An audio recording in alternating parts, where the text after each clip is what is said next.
Hi, I'm Courtney Harder with Case IH. In this video, we are going to talk through pre-season checks on the speed tube system on a 2000 series planter. The first thing that we're going to do is once we've pulled the speed tube out of the row unit, we are going to take the cover off of it. To do that, we will unscrew the sensor and take that off. And next, we will take our rubber piece off there. Next, we will press down on the latch on the bottom of the cover, and now our speed tube cover will come off, allowing us to access all of our wear components. The first thing that we want to look at for maintenance items on the speed tube are our two feeder wheels up top. The first thing that we are going to look at is whether our larger feeder wheel, whether the fingers of that feeder wheel fully engage with the fingers of the steel comb here. So we should have 3 fingers visible on that comb, and we should have large enough fingers on the large feeder wheel to be able to fully engage with that comb. Basically, the job of that comb is to take out any debris that could be caught up in this larger feeder wheel and causing it not to take in seed. So we want to make sure that comb is fully engaged so it can comb out that debris. So the next thing we're going to do is take off our feeder wheels. So we can either use a needle nose pliers or we can use a screwdriver for this.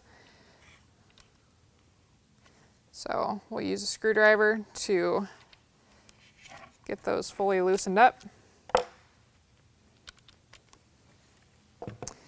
So once we've got the feeder wheels off, we are looking for divots in the flights of the feeder wheel. These divots could cause seed to get fully seated in that feeder wheel and not easily kick out of that feeder wheel.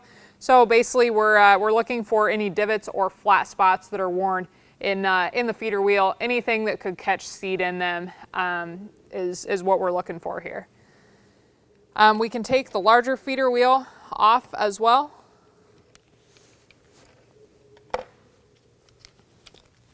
And here we are looking for the same exact thing. We want to make sure all of these flights are fully intact and we don't have any flat spots or divots worn into them. When we go to replace these or to put these feeder wheels back in the speed tube, we have an etched into the top of the feeder wheels on both the large and the small one. It says this side up on both feeder wheels, so that gives you a guide on which side should be facing you when you are installing these again. So the next thing to look at, once we've looked at our feeder wheels and once we've looked at this comb, the next thing that we want to look at is the rumble strip. So the job of the rumble strip is to basically knock, if we've got multiple seeds in one flight, the rumble strip is going to rumble that flight and kick that extra seed back into the next flight to minimize the number of doubles that you could have in that field. So the rumble strip, basically what we're looking for from a maintenance perspective and a performance perspective is are these nubs on the rumble strip, are they all intact? Do I have any that are chipped off? Are they worn down? Are they going to make contact with the belt flight? So this will be easier to tell once we've reinstalled our belt flight, and we'll just run those flights over that rumble strip and see if we can tell that they're making contact. So the next thing that we're going to check, or that we are going to look at, is we're going to get our belt. This being a preseason check, we've already taken our belt out of the planter for the winter, and we're going to reinstall it. So before we decide if we're going to reinstall that same belt, we're going to look at a few things on the belt.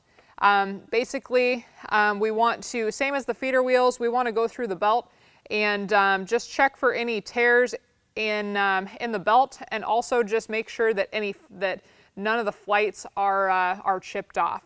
So if the belt looks good, if there are no tears or chips in that belt, we're going to reinstall it. Now, the housing of the speed tube has an indicator on it, has a diagram that tells you the belt orientation, basically which direction the bevels on these belt flights need to go on the speed tube. So we're going to follow that to reinstall our belt.